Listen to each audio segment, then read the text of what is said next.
Hi, I'm Russell Watson and you're watching Entertainment Focus. How are you today?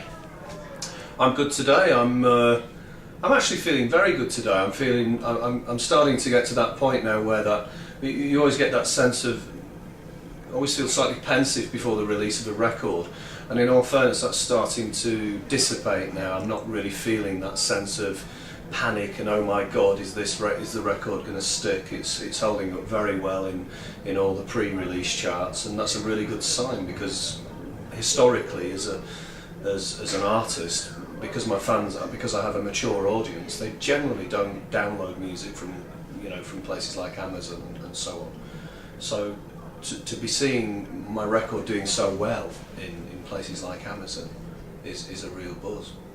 So tell us a bit about the record. It's called Voce. It is called Voce. Tell us a little bit about it and how it came to be. Well, the record's called Voce, and it's basically it's a combination. There's a couple of classical arias on there, Neapolitan arias. There's a couple of Mario Lanza tracks as well, but predominantly it is an Italian-based record. Hence why I made the decision with Sony to go out and record the record in Rome with Ennio Morricone's orchestra, the Roma Sinfonietta. And I think I feel that we wouldn't have got that sense, that organic feel to the record that we have if we hadn't have made the record the way we did. I went in the studio with the orchestra and sang with them, and as a result of that there's a real sense, there's a sense of connection, and there's also a great flow of continuity through the record as well with regards to the repertoire, which has been something that I probably haven't achieved with records that I've made previously. So I've been reading things about the record and reading that you've been saying that this is it's a new tone to your voice, because since being ill, you're saying that you've discovered a depth to your voice you didn't know was there. Yeah. How do you feel about that? Is that quite exciting to have that extra kind of string to your bow? Yeah, tonally my voice has unquestionably improved.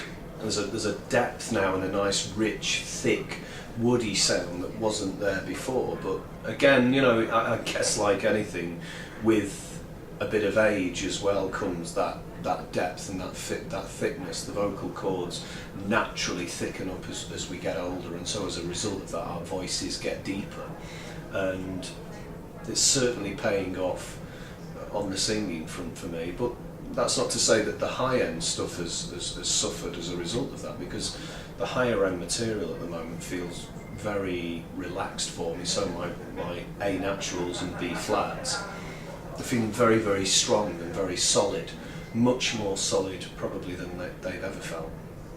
We actually came along to your album launch at Mandarin Oriental, and it was quite amazing hearing you sing, 'cause I've never seen you sing in person before, and you've got such a tone and such power to your voice. Yeah. I mean, how do you prepare when you go on stage? Well, I think before I go on stage, my preparation is pretty basic, and it's more a case of, as opposed to preparation as opposed to doing things, it's not what I do, I think it's more a case of, believe it or not, what I don't do. So I avoid alcohol the night before a concert because it's a diuretic, it dries you out, it dehydrates you. I avoid dairy products on the day of a concert. I don't eat chocolatey things or anything that's milky or creamy, because it puts like a coating on the vocal cords, and anything that gets in the way of the singing process, gets in the way of the vocal cords, is a bad thing. So it's more a case of what I don't do, if you know what I mean. And do you still get nervous when you step out onto that stage? I don't really feel nervous as such. I mean, nervous is being wheeled down to theatre when you've got a big lump growing in your head. I felt a sense of, it was more excitement on that night, and I was totally aware of just how important that particular evening was to me, not just personally but also career-wise, because there's so many powerful music industry and television and press industry people in the room, and I knew that if I made a good impact on them that it would have positive results, and it obviously it did. because as a result of that particular evening, a lot of televisions and a lot of press and a lot of radio interviews have come in, which of course all kind of collectively helps to make a hit record. And so I was totally aware of how important the evening was. I wasn't nervous, I was excited, and maybe again that word apprehension, there was a slight sense of apprehension before I went out, because you never know with media events how the reaction is going to be. But you couldn't tell from where I was stood. You seemed very confident, very comfortable. Yeah, I think the thing is, it's always prior to the performance. Once I get on the stage and the lights are shining in my face, it's almost like a switch is turned. I switch on, and for me that's what it's all about. This game, the records, the televisions, it's all part of the game. But for me, the crucial part, the big bit, is the performance, is being on stage, entertaining, singing, seeing an audience reaction. So I don't want to dwell on your illness too much, because you've talked about it a lot and Yeah. it's very well documented. But how much of an impact did that have on your return to music? Did it give you a completely new outlook on exactly what you want to achieve as an artist? I think when I made this record, there was a sense of, for me, when I went into the studio to make the record, I remember thinking, oh my God, I'm so lucky that I'm still here. I'm so lucky that I'm still performing, and I'm so lucky that I'm in a studio with an amazing orchestra making the record of my dreams and of my life. So that's Nick Raphael from my record label just walking in. Just waving to him. But yeah, so there was for me it was just a thrill, because I look at my career, retrospectively I look back, and my career has spanned 10 years, almost 11 years now, and in an industry now where everything's quick fix, it's become a transient industry. So things come in and they're there for 12 months, 18 months if they're lucky, and then the next year it's the next new thing that comes in. So to have a career that's spanned that length of time is a real thrill, and I actually feel quite proud that I've been able to maintain my career for so long, because you look at everything's changing. The society that we live in now dictates that, right down to computers. It's the Mac this one year, then it's the Mac Air the next, then it's the MacBook Pro, then the MacBook 3 or whatever it is. But there's always something new, and it's kind of that flow is kind of, it's seen throughout society now, almost where everything's concerned. So to kind of to jump beyond those boundaries and maintain a career in the music industry for a long period of time is a rare commodity, and something that I'm completely aware of, and also totally and utterly grateful of. So do you have a secret to your longevity, or is there anything that you do to ensure that you remain relevant?